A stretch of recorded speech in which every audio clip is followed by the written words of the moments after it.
Hey all, I wanted to talk about the jewelry artifacts because I think they really highlight how stylistic the new builds are in terms of what is BIS and what is not BIS. I've been getting a lot of DMs lately about, hey, what's BIS for this build, what's BIS for this build, and I think a lot of it kind of comes down to what jewelry you're actually going to use and your playstyle around that. And based off of what your playstyle is, there will be certain builds that are better than other ones.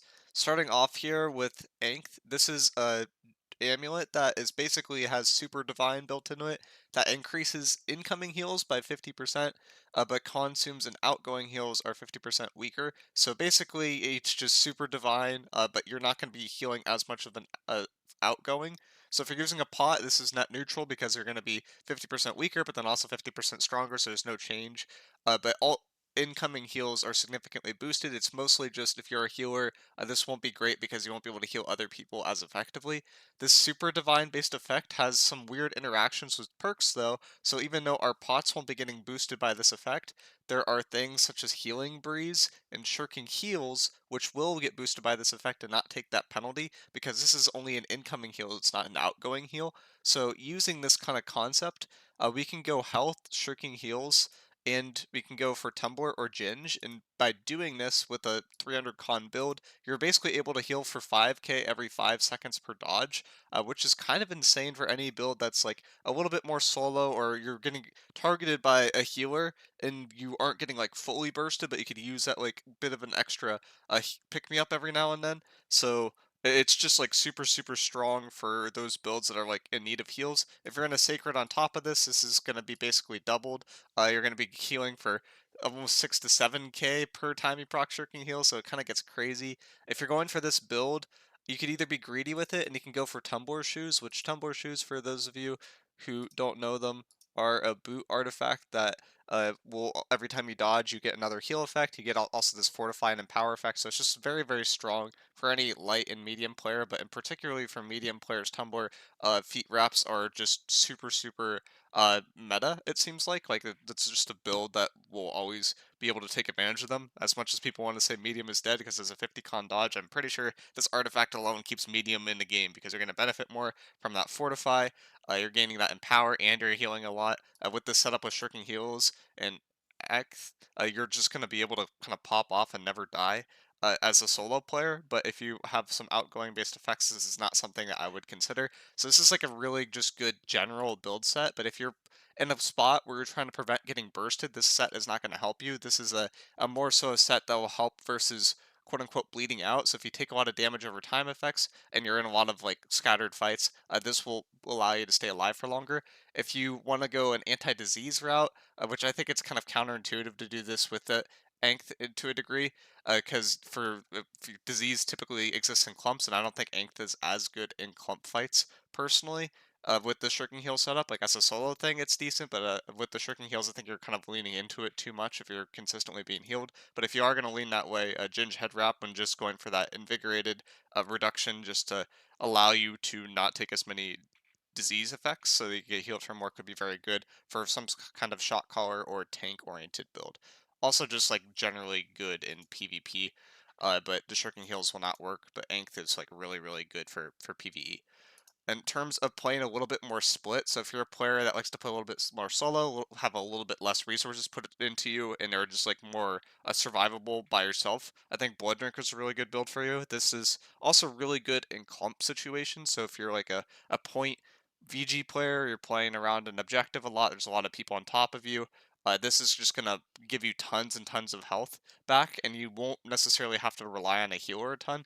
So basically, for any support player, this is kind of a must-have artifact if you're a very low heal priority within your group. So that's where Blood Drinker kind of comes in.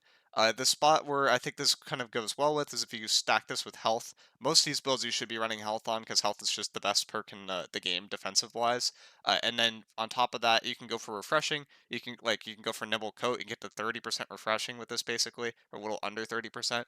But it's just like very very strong in terms of the amount of cooldowns you'll be able to output. All those cooldowns that you output will be able to heal you, and then From there, it's just like your AoEs will heal you, and you'll do more damage because you're pumping more AoEs. It just kind of synergizes very well together.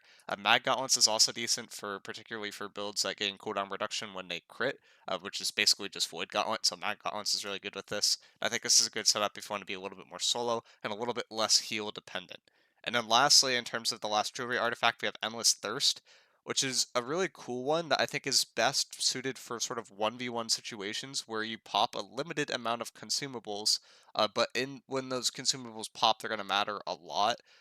So if you go for the new regeneration serum, which for those of you who haven't seen the regeneration serum, it's basically just a giant pot that has double the cooldown, lasts twice as long as a regen pot, and gives you more health per second, more mana, or actually a little bit less mana per second, but also gives you stamina. So it's like a very good pot for any sort of dual 1v1 situation, 3v3.